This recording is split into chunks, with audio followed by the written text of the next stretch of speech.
여러분 반갑습니다. 반도체 오빠 최장입니다. 이제 마지막 영상이네요. 벌써 이제 여러분 주무실 때 됐습니다. 빨리 씻고 영상 듣고 취침하시기 바랍니다. 또 내일이 또 기대되죠. 내일 또 어떤 모습을 보일지 상당히 궁금한데 또 시원하게 또 추락을 할 것인지 아니면 잘 버텨줄 건지 상당히 좀 알쏭달쏭해요. 제가 볼 땐 좀 조정 받을 것 같아요. 좀 한번 또 올랐으니까 한번 더 미끄러지면서 여러 또 개미들한테 또 매수의 기회를 주지 않겠나 하는 생각을 합니다. 많이 좀 흔들리고 있고 등락이 좀 심합니다. 변동성이 상당히 강해요. 지금 보니까 특별히 이렇게 좋은 이슈들이 없어요. 호재거리가 없다 보니까 이제 좀 어렵죠. 이런 상황에서 여러분이 멘탈까지 오르락 내리락 하면 안 됩니다. 꽁꽁 묶어 놓으십시오. 움직이지 않도록 꽁꽁 묶어 놓고 한번 정신 바짝 차리면서 더 달려보도록 하자고요. 이번 주 증시는 그 추석 연휴 휴장을 앞두고 있어요. 추석 연휴 휴장을 앞두고 있어서 현재 이제 관망세가 지금 짙어지고 있다. 관망세가 짙어지고 있고, 그리고 코스피는 박스권에 머물 것으로 봐요. 박스권. 우리나라 박스야, 박스. 안에서 돌고 있어. 위아래로 왔다리 갔다리 하면서 박스권에 머물고 있다. 미국의 연방공개시장위원회 FOMC의 그 기준금리 동결이 유력하잖아요. 이런 상황에서 투자자들도 실적 시즌이 시작되는 그런 10월 증시를 준비할 거로 보는데, 증권업계는 이번 주 코스피 지수 지수의 밴드를 2,500에서 한 2,630으로 봅니다. 2,500에서 2,630으로 본다. 더 이상 올라가지는 않을 것 같아. 2,700은 무리야. 아직까지는 2,700은 무리야. 2,700을 뚫으려면은 삼성전자가 올라가야 돼요. 삼성이 가야 한다. 그렇지 않으면 힘들다. 한국거래소에 보면 지난주 코스피는 전주 대비 한 2.1% 정도 상승했어요. 그래서 2,601.28에 거래를 마쳤다.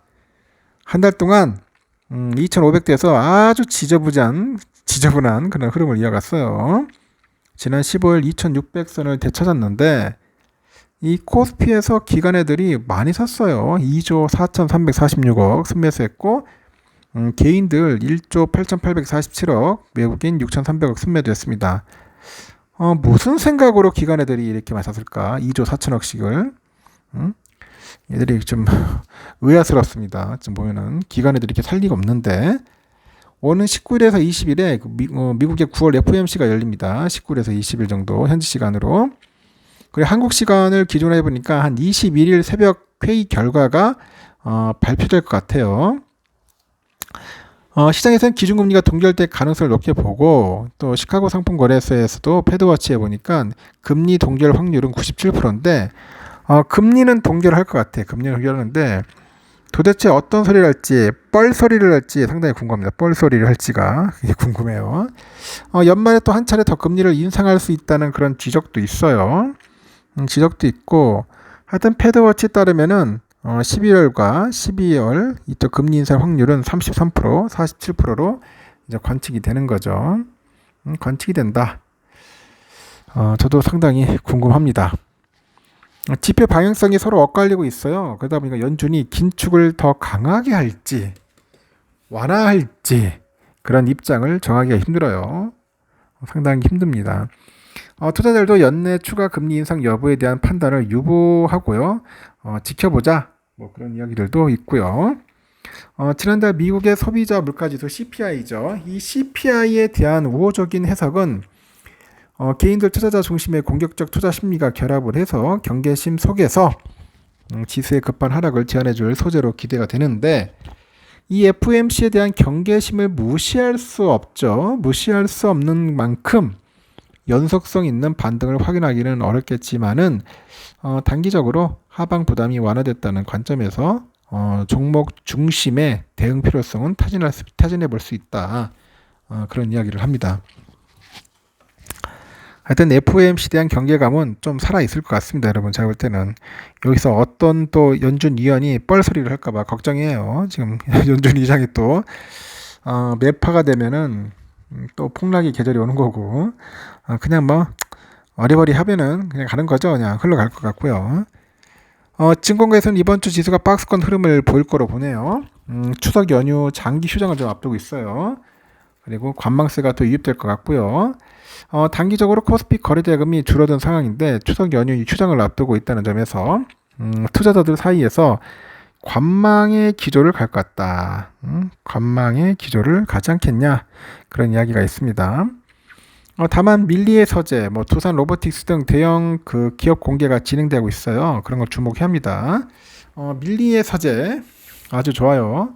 공모가야 밴드 최상단 23,000원으로 확정됐고 18일, 19일 일반 청약합니다.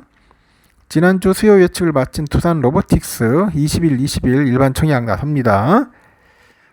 그래서 밀리의 서재, 두산 로보틱스 등 대형 IPO가 진행되는 점도 개미들의 투자 심리를 회복하는 계기로 될 것 같고, 이렇게 외국인 수급 모멘텀도 주목할 사항인데, 연구원에서도 최근에 그 외국인 투자들의 그 매수세가 보험과 금융 등 이 배당주에 집중이 됐어요. 배당주. 이들의 자금은 국내 증시 상승세를 뒷받침하지 않겠냐, 그렇게 보고 있고, 개별 산업의 호재에 주목하라는 조언도 있는데, 정유업종은 국제유가가 오르면서 정제 마진이 호조를 보일 것이다. 그런 정제 마진이, 그런 이야기도 있고요. 면세점 카지노의 경우 중국의 중추절, 국정절과 단체 관광 재개가 맞물려서 실적이 개선될 것이다. 그런 이야기들도 있는 거죠. 이 밖에 인터넷과 제약, 바이오, 각각 네이버의 클로백스 기반 서비스 출시, 뭐 유한양행의 뭐 폐암 치료제 등 관련 모멘텀이 있다고 합니다. 상당히 아주 다채로운 그런 이벤트들이 있어요. 하여튼 금요일 날은 나쁘진 않았고요. 근데 문제는 토요일 날 보니까 미국장 장난이 아니었어요. 다우도 많이 빠졌어. 나스닥도 1.56% 거의 막 떡락을 해버렸고요. S&P도 1.2%나 쭉 빠졌습니다. 그래서 제가 볼 때는 또 공포스러운 또 월요일이 되지 않겠나. 한번 세게 한번 또 흔들릴 가능성도 있다. 그렇게 보셔야 할 수도 있습니다. 필라델피아 반도체는 3%나 빠졌습니다. 떡락을 했습니다. 와, 내일 한번 또 싸게 모을 수 있는 그런 기회를 주는 것 같습니다. 싸게. 환율은 1331원 2원 올랐고요. 달러 일본엔 147.77엔, 유가는 90.77달러 오르고 있습니다. 일본 엔화 901.46원, 유로화 1420.58, 중국 이엔화 182.83원, 휘발유 1770.19원 올랐습니다. 국제금값 1946.2달러, 국내는 82,044.77원 다 올랐네요. 미국 국채 10년물 4.3360 계속 오르고 있어요. 4.3360 아주 미쳤습니다. 보니까 선물도 안 좋았습니다. 다우도 0.8% 빠졌고요. S&P 1.19%, 나스닥 1.80, 러셀 0.9. 그래서 막 거의 막 추풍 낙엽처럼 우수수수수수 떨어졌습니다. 떨어졌고요. 우리 삼성은 잘 버텨줬어요. 그래도 72,000원까지 올라갔습니다. 이제는 더 올라가야 돼. 지금 73,000원까지는 가야 하는데 내일은 제가 볼 때는 한번 좀 조정을 받지 않겠나 생각이 듭니다. 빠지면 한 1,000원 정도 빠질 수도 있어요. 오르면 찔끔 오를 수 있고, 그러니까 내일 좀 빠진다는 생각을 좀 가져야 하지 않겠나 하는 생각이 듭니다. 우선주도 마찬가지인데 58,100원인데 한 57,500원 정도에서 왔다리 갔다리 하지 않겠나, 저는 개인적으로 보고 있습니다.